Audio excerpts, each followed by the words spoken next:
धन्यवाद माननीय सभापति महोदय। राज्य सरकार का एक ध्येय वाक्य है, पहला सुख निरोगी काया। कुमार संभव कालिदास रचित जो एक ग्रंथ है उससे ये सूक्त लिया गया, शरीर माध्यम खलु धर्म साधनम। ये माननीय सभापति महोदय केवल अवधारणा नहीं है, इस अवधारणा के पीछे हमारे ऋषि महर्षि, हमारे शास्त्र, हमारे वेद, उनमें इस बात की परिकल्पना की गई है, भगवान भास्कर को प्रणाम करते हुए इस बात की परिकल्पना की गई है, सुखी कैसे रहे, शरीर जो है निरोगी कैसे हो। उसके लिए माननीय सभापति महोदय जो शास्त्र जो कहते हैं, पश्येम सर्दय शतम, जीवेम सर्दय शतम, शृणुताम सर्दय शतम, प्रभवाम सर्दय शतम, मदीना श्याम सर्दय शतम, भूयश्च सर्दय। 100 साल तक हम देखें, 100 साल तक हम जिए, 100 साल तक हमारी कर्णेंद्रिय, हमारे कान जो हैं वो स्वस्थ रहे। ये परिकल्पना केवल 100 साल तक नहीं, उसके बाद भी हम स्वस्थ रहें, इस परिकल्पना को जब हमारे ऋषि महर्षियों ने देखा, मैं आपके माध्यम से हमारे माननीय मंत्री महोदय से भी एक निवेदन करना चाहूँगा। हालांकि ये विषय उनका नहीं है, लेकिन हेल्थ से रिलेटेड है, और इन्होंने जो बजट घोषणा की उस बजट घोषणा में भी इस बात का इन्होंने जिक्र किया है कि आयुष की एक नई नीति बनाएंगे। जब हेल्थ पे और शिक्षा पे जब चर्चा हो रही है, खासतौर से हेल्थ पे, आयुष को इसमें शामिल किया जाना नितांत आवश्यकता। आयुष भी कोई एक छोटी मोटी विधा नहीं है, एक संपूर्ण विधा है, चाहे आयुर्वेद हो, चाहे होम्योपैथी हो, चाहे यूनानी हो। और आज माननीय सभापति महोदय, विदेशों में छोड़िए बल्कि अपने पूरे हिंदुस्तान में कई स्टेट ऐसे हैं जहाँ मेडिकल टूरिज्म जो है केवल आयुष की वजह से ही पनप रहा है। तो इस चक्कर में हम क्यों इनको छोड़ देते हैं, ये एक चिंतनीय विषय है। माननीय सभापति महोदय, जब हम स्वस्थ रहने की बात करते हैं, सबसे पहले मेरा स्मरण आता है कोरोना काल में। माननीय सभापति महोदय, मंत्री महोदय का मैं ध्यान आकर्षित करना चाहूँगा, कोरोना काल में जिस तरह से हमारी दीनता दर्शित हुई, जिस तरह से हम मजबूर हुए, और उस वक्त जो कुछ भी किया गया उसे स्पष्ट परिलक्षित हो रहा था कि आग लगने के बाद हम कुआं खोद रहे हैं। उस वक्त अभी कुछ पूर्व वक्ताओं ने इस बात का जिक्र किया कि पैरामेडिकल स्टाफ ने काफ़ी अच्छा काम किया, उनको सैल्यूट कर रहे हैं। उस व्यक्ति को हम आज भी भूल रहे हैं। कोरोना काल में जिनकी मृत्यु हो गई, उस मृत व्यक्ति को उसमें पॉलीथीन में लपेट करके उसकी डेड बॉडी को उसके परिजनों तक पहुंचाना, उस हरिजन कर्मचारी की जो पीड़ा थी, इस बात को किसी ने नहीं समझा। अपनी जान की परवाह किए बिना उस व्यक्ति ने उस मृत व्यक्ति को, जिसके पास उसके परिजन भी नहीं जा रहे थे, उसको डेड बॉडी को लपेट करके जिस तरह से उन्होंने काम किया, मैं सदन के माध्यम से मैं उन्हें भी सैल्यूट करना चाहता हूँ। खासतौर से राज्य सरकार ने एक बहुत अच्छा काम किया। कोरोना में जो मृत व्यक्ति थे, आज जो SMS में जो IPD टावर बन रहा है, वो IPD टावर डेडिकेटेड है खासतौर से उन मृत डॉक्टर्स के नाम पे। उनको एक तरह से श्रद्धांजलि है उस IPD टावर के माध्यम से। माननीय सभापति महोदय, आप इस बात को महसूस करें कि जब मैं ग्रामीण अंचल में या शहर में कभी गर्मी में जाता हूं, वहां मुख्य रूप से जो बात सामने आती है कि मृत्यु कैसे हुई, 3 कारण जो सबसे प्रमुख कारण बताए जाते हैं: cancer, heart attack, cardiac arrest और एक्सीडेंट।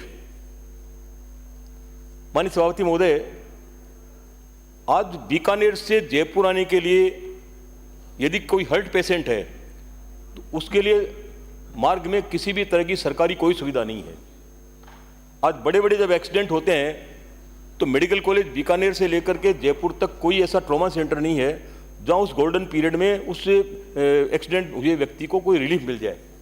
सरकार सुविधा दे रही है। सरकार जो है, अभी माननीय पूर्ववर्ती सदस्य कह रहे थे कि भारत सरकार ने भी इस बात की सुविधा दे रखी है। हमारे राजस्थान सरकार ने भी जो है माँ योजना में इस बात को अभिमत कर रखा है कि यदि कोई एक्सीडेंट हुआ है तो उसको तत्काल जो है नज़दीक के किसी हॉस्पिटल में हम ले जाएं। लेकिन एक्सीडेंट पीरियड के लिए मैं माननीय मंत्री महोदय आपका ध्यान आकर्षित करना चाहूँगा, आपको विशेष रूप से, क्योंकि आप बहुत संजीदगी से इस बात को महसूस करते हैं कि एक्सीडेंट व्यक्ति को उस गोल्डन पीरियड में कोई अच्छा ट्रॉमा सेंटर मिले। तो वो ट्रॉमा सेंटर यदि सरकारी क्षेत्र में हो इस पे आपको चिंतन और मनन करना चाहिए, क्योंकि जिस तरह से हेल्थ के सेक्टर में आप सोचते हैं, विचार करते हैं, जिस तरह की योजनाएं आपने लागू की है, तो मैं निश्चित रूप से इस बात को मान के चलता हूं कि ट्रॉमा सेंटर डेवलप होना चाहिए। निरोगी रहने के लिए जो खास तौर से जिन चीज़ों की आवश्यकता है, अभी पूर्व वक्ता ने काफ़ी इसमें विस्तार से कहा, मैं विस्तार में नहीं जा रहा हूँ। वायु प्रदूषण, ध्वनि प्रदूषण, दूध हो, पनीर हो, मावा हो, घी हो, ये सब चीज़ें हैं। आपने अभी बजट भाषण में ये भी कहा है भाई इनके लिए लेबोरेटरीज जो है बनेगी, लेबोरेटरीज के माध्यम से जो है हम इस पर अंकुश लगाने की कोशिश करेंगे।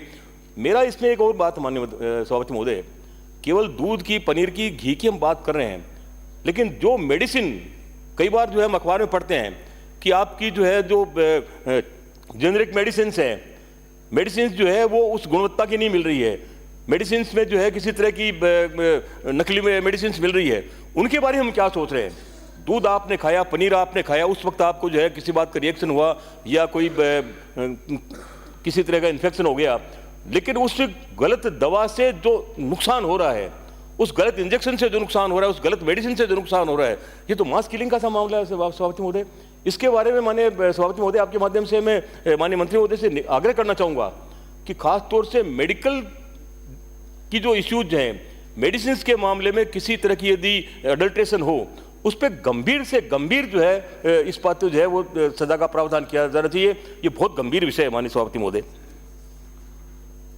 अभी माननीय सभापति महोदय आपके इस बजट भाषण में खास तौर से एक बात का ये जिक्र किया है कि prevention is better than cure. बात बिल्कुल सही है, लेकिन प्रिवेंशन होगा कैसे? न तो मिलावटी चीज़ों पे हमको रोक लगा रहे हैं, न किसी और पे हम ध्यान दे रहे हैं, तो इस पे आपको विशेष रूप से ध्यान देना चाहिए। चिरंजीवी योजना का नाम बदल करके आपने माँ योजना कर दिया, किसी को कोई एतराज़ नहीं है, माँ बड़ा अच्छा नाम है, लेकिन इसमें माननीय मंत्री महोदय पूर्व में जो व्यवस्था थी कि जो व्यक्ति 850 रुपया दे करके तत्काल जो है अपना रजिस्ट्रेशन कराना चाहता है, उसको तत्काल जो है कलेक्टर के माध्यम से उसको अनुमत किया जा सकता था। अब उसमें 3 महीने का ग्रेस पीरियड दे दिया। आज आप यदि कार्ड बनाएंगे तो इसका इलाज आपको 3 महीने बाद मिलेगा।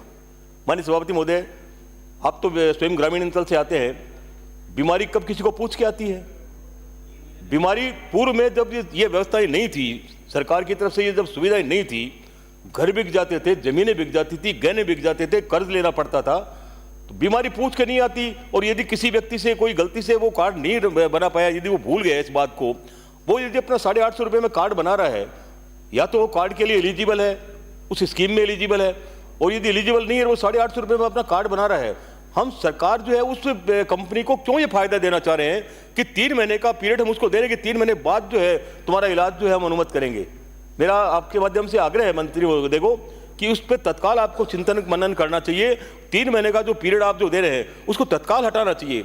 जो व्यक्ति पहले भी इस बात के लिए जो है कलेक्टर को एम्पावर किया गया था कि जो व्यक्ति बीमार है तत्काल उसको इलाज की आवश्यकता है, वो तत्काल हॉस्पिटल में भर्ती होने से पहले अपना जो है वो कार्ड बनवाएगा, हॉस्पिटल में भर्ती होने के बाद अपना कार्ड बनाएगा, कलेक्टर तक अप्रोच करेगा, और कलेक्टर के पास अप्रोच करके कलेक्टर उसको जो है एम्पावर कर देगा। कलेक्टर के पास पावर है, तो कलेक्टर के पास में पावर छोड़ रहे हैं, लेकिन 3 महीने का पीरियड आप दे रहे हैं। मैं समझता हूँ सभापति महोदय, कई बार ऐसी परेशानी होती है कि उस वक्त आदमी जब बीमार होता है, घर में किसी तरह की परेशानी होती है, तो सारी बातें वो भूल जाता है कि उसको क्या करना चाहिए, क्या नहीं करना चाहिए। उसके सामने एक ही विकल्प होता है कि सरकार की जो सुविधा मुझे मिल रही है, मैं सरकार की सुविधा से फ़ायदा उठाऊं और अपना इलाज कराऊं और अपने परिजनों की सुरक्षा का मैं जिम्मा लूँ। तो मैं आपके माध्यम से ये जरूर कहना चाहूँगा। दूसरा माननीय सभापति महोदय, जब आपकी ये चिरंजीवी योजना खासतौर से जो जिले हॉस्पिटल्स जो हैं उनमें जब ये लागू थी, तो मैं खासतौर से सीकर का जिक्र करना चाह रहा हूँ कि सीकर में RMS-RS की जो हमारी जो सोसाइटी है, उसमें चिरंजीवी योजना के माध्यम से एक बड़ा लंबा अमाउंट जो है चिरंजीवी योजना के माध्यम से जो रियम्बर्स होता है, उस रियम्बर्स से काफ़ी बड़ा पैसा जो है जमा हुआ। आज उस पेमेंट को देने में भी कंपनियां काफ़ी डिले कर रही है।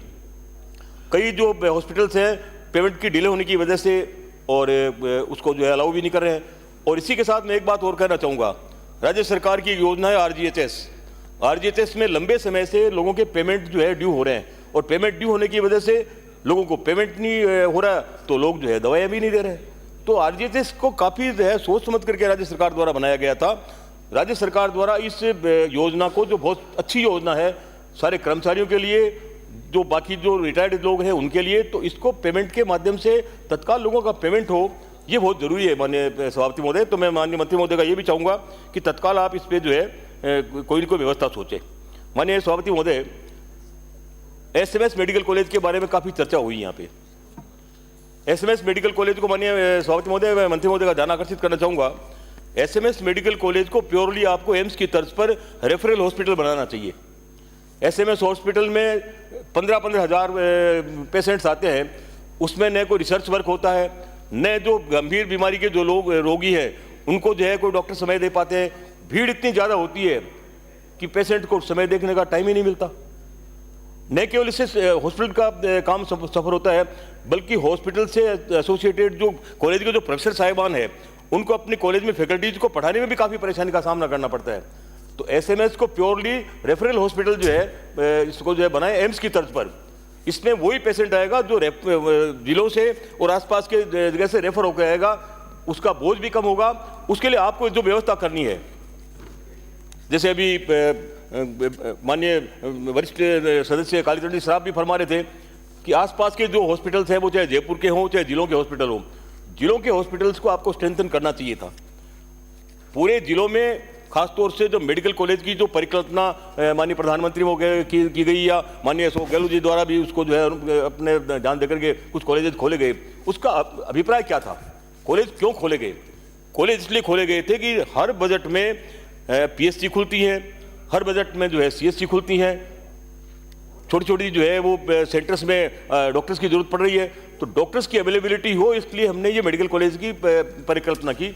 मेडिकल कॉलेज हमने खोल भी दिए, लेकिन मेडिकल कॉलेज खोलने के साथ साथ जो पीएचसी आपने इस बजट में भी जो है आपने काफ़ी कुछ कहा है कि काफ़ी आप जो है पीएचसी खोल रहे हैं, काफ़ी आप सीएचसी खोल रहे हैं, और आपने मॉडल सीएचसी का भी जिक्र किया गया, मॉडल सीएचसी बनाएंगे। माननीय सभापति महोदय, मॉडल सीएचसी क्या भवन से बनती है? अच्छी भवन आपने बना दिया, अच्छी आपने रंग पुताई करा दी, तो उससे तो अच्छी सीएचसी और मॉडल सीएचसी नहीं बनी। अच्छा आपने हॉस्पिटल बना दिया, पीएचसी बना दी, सीएचसी बना दी, उससे भी नहीं बना। उसमें स्टाफ कैसा लग रहा है? उसे पैरामेडिकल स्टाफ उसमें कैसा लग रहा है? माननीय सभापति महोदय, अभी माननीय बजट में एक बात कही है कि आप जो है हॉस्पिटल जो छोटे हॉस्पिटल हैं पीएचसी सीएचसी, उनमें ट्रू नोट और सीबी नोट मशीन आप लगाएंगे और डिजिटल एक्सरे मशीन लगाएंगे। क्या टेक्नीशियन है आपके पास में? माननीय सभापति महोदय, टेक्नीशियंस जो जिले के जो हॉस्पिटल है उनमें एक्सरे के लिए रेडियोलॉजिस्ट उनमें नहीं है, टेक्नीशियन आपके पास में है नहीं। तो ये हॉस्पिटल आप खोल रहे हैं, पीएचसी खोल रहे हैं, सीएचसी खोल रहे हैं, बहुत अच्छी बात है, लेकिन इनके साथ साथ जो पैरामेडिकल स्टाफ और मशीनों को ऑपरेट करने वाले जो लोग जो हैं, आज भी कई जगह ऐसी स्थिति है कि आपका मशीनें तो है, डायलिसिस मशीन है, तो डायलिसिस मशीन करने के लिए ऑपरेटर नहीं है। आपकी एक्सरे मशीन है, एक्सरे मशीन को ऑपरेट करने के लिए आपका जो है ऑपरेटर नहीं है, टेक्नीशियन नहीं है। तो इसको भी साथ साथ आपको जो अभी आपने इसमें लिखा है करीब 1500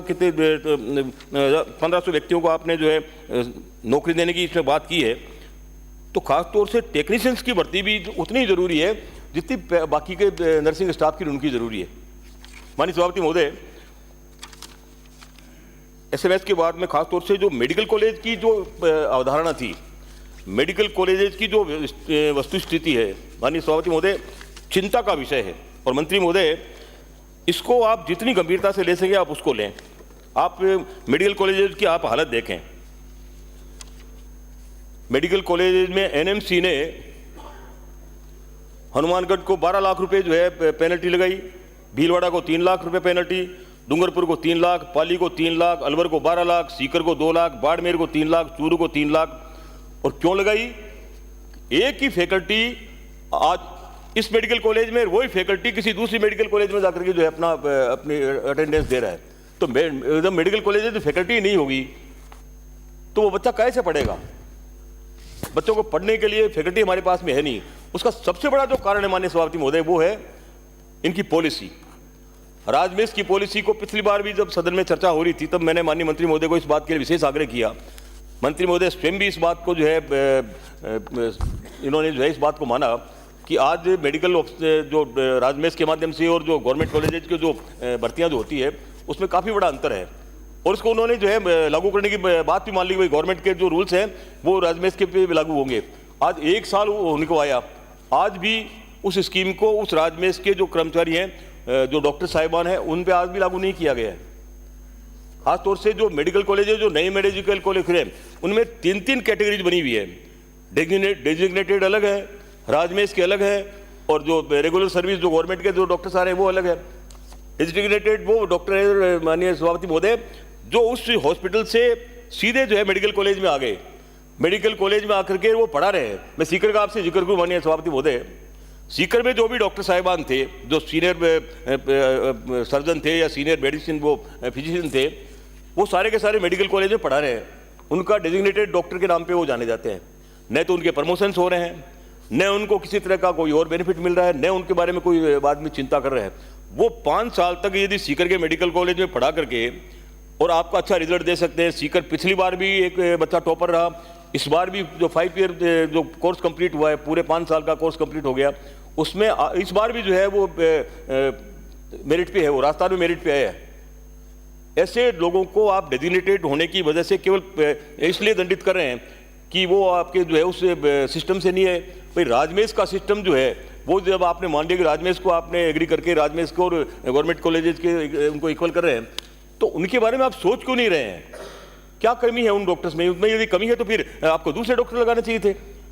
जब वो व्यक्ति आज 25-25 साल से उस हॉस्पिटल को रन कर रहे हैं, आपके 5-5 साल से आपके मेडिकल कॉलेजेस में पढ़ा रहे हैं, अच्छी मेरिट पे जो है बच्चे पढ़ रहे हैं, अच्छी जो है मेरिट बन रही है बच्चों की, इसके बावजूद भी वो आदमी यदि ये महसूस कर रहा है कि मैं इसलिए नहीं लग सकता कि मैं डेजिग्नेटेड हूँ।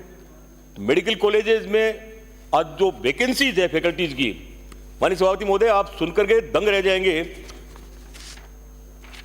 केवल कोई एक मेडिकल कॉलेज की बात नहीं कर रहा हूं मैं आपसे, पूरे मेडिकल कॉलेज की, पाली, भीलवाड़ा, बूंदी, बाड़मेर, डूंगरपुर, सीकर, भरतपुर, चूरू, करौली, अलवर, गंगानगर, धौलपुर, चित्तौड़गढ़, सिरोही, हनुमानगढ़, दौसा, ये सारे मेडिकल कॉलेजेस वो हैं जिनमें पद स्वीकृत है, लेकिन पद के अगेंस्ट में भर्तियां आज भी वहां पे नहीं हुई है।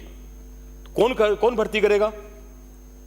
माननीय सभापति महोदय, मेडिकल कॉलेज क्या हमने इसलिए खोली थी कि अच्छे भवन बन जाए और वहां पे फैकल्टीज नहीं हो, तो बच्चे कैसे पढ़ेंगे? कई बच्चे मैं स्वीकृत जाता हूं तो मुझसे बात करते हैं कि साहब हम तो यूट्यूब पे जो है हम पढ़ रहे हैं, बैठ करके पढ़ रहे हैं, हम लोगों से पूछ कर पढ़ रहे हैं, हम ये कर रहे हैं, वो कर रहे हैं। हमको यदि अच्छा टैलेंट हमको चाहिए, अच्छे बच्चे हमको चाहिए, अच्छे बच्चे पढ़ करके अच्छे बच्चे निकले, तो उन बच्चों के लिए फैकल्टीज की व्यवस्था माननीय सभापति महोदय नितांत आवश्यक है। और बिना फैकल्टी के कोई आदमी यदि ये समझे कि बिना फैकल्टी के ही वो जो है बच्चे पढ़ लिख करके तैयार हो जाएंगे, तो मैं ये समझता हूं कि निश्चित रूप से ये हमारा भ्रम है। बच्चों को पढ़ाने के लिए अच्छे शिक्षक चाहिए, अच्छे शिक्षक चाहिए तो आपको फैकल्टीज की जो डिमांड जो है उसको पूरी करनी पड़ेगी। और फैकल्टीज की डिमांड के साथ साथ आपको उनके कुछ जो परेशानी है, तो उन परेशानियों को भी आपको सोचना चाहिए। डेजिग्नेटेड डॉक्टर्स की जो परेशानी है उसको भी आपको महसूस करना चाहिए। राज्य सरकार जो है इस बात को मानती है कि RSR रूल हम लागू कर रहे हैं, तो उन पे भी जो है RSR रूल लागू करके उनको भी सारी सुविधाएं दें। ये बहुत बड़ी कमी है माननीय सभापति महोदय, जिसको हमको कोई ठोस कदम उठा करके और इसको दूर किया जाना चाहिए। माननीय सभापति महोदय, अब मैं आपसे जिक्र करना चाहूंगा सीकर मेडिकल कॉलेज और कल्याण जो हॉस्पिटल है, उसमें फैकल्टीज जो है, जैसे सीकर से अभी आपने जो है उसके हार्ट स्पेशलिस्ट लगा दिए 2, लेकिन वहाँ कैथ लैब नहीं है। कैथ लैब की वजह से मैं माननीय सभापति महोदय आपके माध्यम से मंत्री महोदय का मैंने ध्यान भी आकर्षित किया था। मंत्री महोदय मैं धन्यवाद दूंगा इस बात के लिए कि तत्काल इन्होंने सेक्रेटरी को भी इस बात के लिए अवगत कराया कि इसमें कब ये कैथ लैब खुलेगी। लेकिन आप इससे अंदाजा लगाएं कि सिस्टम को कोलैप्स करने के लिए ये ठेकेदार किस तरह से जो है उसको कोलैप्स करते हैं। पिछली गवर्नमेंट में टेंडर हुए तो टेंडर को रोकने के लिए किसी ठेकेदार ने कोर्ट में जो है वो अपील कर दी, कोर्ट में जो है वो मामला अटक गया, 4 साल 5 साल वो पूरे निकल गए। कोर्ट ने जब वापस ये फैसला कर दिया कि डिपार्टमेंट स्वयं इस बात का फैसला करे, आज उन बातों को भी 1.5 साल होने को आया, तब भी हम वहीं के वहीं हैं। तो जिम्मेदारी तय करनी चाहिए कि तत्काल जो है उसको इस तरह की चीज़ों को हम लागू करें। सीकर में खासतौर से मंत्री महोदय मैं आपसे निवेदन करना चाहूँगा, न्यूरो सर्जरी, यूरोलॉजी, कार्डियोलॉजी और ओंको, कल सदन में आपके पानी पे चर्चा थी और पानी पे चर्चा के दौरान कितने माननीय सदस्य ऐसे थे जिन्होंने इस बात का जिक्र किया कि गंगानगर में, हनुमानगढ़ में जो रेल जो आती है, उस रेल का नाम हमने कैंसर रेल रख दिया, कैंसर ट्रेन रख दिया। और ये स्थिति माननीय सभापति महोदय, जब मैं गाँव में जा रहा हूँ तो मेरे सामने भी ये आती है कि 3 तरह से जो डेथ हो रही है उनमें कैंसर गंभीरतम बीमारी है। तो मैं निवेदन करना चाहूँगा आपके माध्यम से माननीय मंत्री महोदय को कि यदि कोई व्यवस्था बैठ सके तो सीकर को भी आप इसमें शामिल करें। सीकर एक वो सेंटर है जो आपके जयपुर का सैटेलाइट टाउनशिप है। सीकर के आसपास की जो भौगोलिक स्थिति है, और आज सबसे जो बड़ी परेशानी है माननीय सभापति महोदय, राजस्थान की भौगोलिक परिस्थिति है। भौगोलिक परिस्थिति ऐसी है कि एक दूसरे जो अपने रिमोट जो एरियाज है, बाड़मेर, सिरोही, जालोर, जैसलमेर वगैरह, दूरियाँ इतनी ज़्यादा है कि उन तक वो सौदा पहुंचना बहुत मुश्किल है, उसमें खर्चा भी बहुत ज़्यादा पड़ता है। फिर भी चूंकि राजस्थान एक वेलफेयर स्टेट है और ये सरकार की ये जो है प्रायोरिटी बनती है कि वो तत्काल इन बातों को सोच करके, और माननीय मंत्री महोदय काफ़ी संजीदा व्यक्ति हैं, और इस सारी संजीदगी को सोचते हुए मेडिकल डिपार्टमेंट कैसे स्ट्रेंथन हो, इस पे माननीय सभापति महोदय कभी आपको आसपास अपने जो MLAs की कोई कमेटी बना करके उसके बाद उससे भी आपको विचार करना चाहिए, ऑफिसर से भी आपको इस पर विचार करना चाहिए, और ये डिपार्टमेंट कैसे स्ट्रेंथन हो इस पे आपको गौर करना चाहिए। और जो हेडक्वार्टर्स जो है उन पे ज़्यादा से ज़्यादा अच्छी आप सुविधाएं उपलब्ध कराएंगे, इसका निश्चित रूप से लाभ मिलेगा। मैं पूरे आपको इस बात के लिए धन्यवाद देता हूं कि आपने जो कुछ सुना, निश्चित रूप से आप इस पे पूरा विचार करके इनको आप लागू करेंगे। और खासतौर से जो मैं बात से आपसे कह रहा हूँ आयुष डिपार्टमेंट के लिए, इस पर भी माननीय मंत्री महोदय, आपके पास में डिपार्टमेंट नहीं हो लेकिन डिपार्टमेंट जिसके पास भी है उनसे बात करके, क्योंकि चिकित्सा पद्धति केवल मेडिकल ही नहीं है, आयुष भी चिकित्सा पद्धति है। और चिकित्सा का जब हम बात करें, चिकित्सा मेडिकल की हो चाहे आयुष की हो, उन दोनों पे हम विचार करके राजस्थान को कैसे हम लाभान्वित कर सके, इस पे आपको विचार करना चाहिए। मैं आपका बहुत बहुत धन्यवाद ज्ञापित करता हूँ। बहुत बहुत धन्यवाद।